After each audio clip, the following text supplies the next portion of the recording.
Magandang hapon po sa inyong lahat. Tayo po ngayon ay maghahanap ng pwedeng maabutan natin ng 5 kilong bigas para maitulong po natin sa kanya. May naispatan po kami na magta-tricycle driver dito na parang wala pa po siyang pasahero. Yan. Ito po yan. Si Kuya.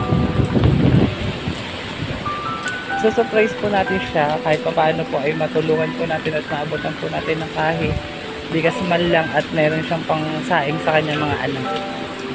Yan po mga followers. Kuya, magandang hapon po.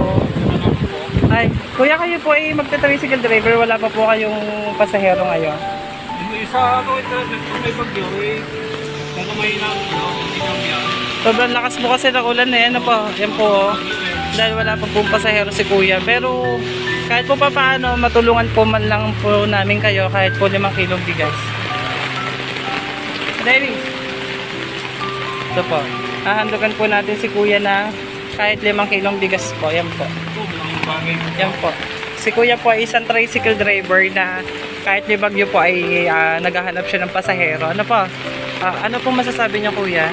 Maraming salamat. Maraming tulong po sa akin. Kahit may bagyo, Walang pasahero. Wala po kayong pasahero. Ano po?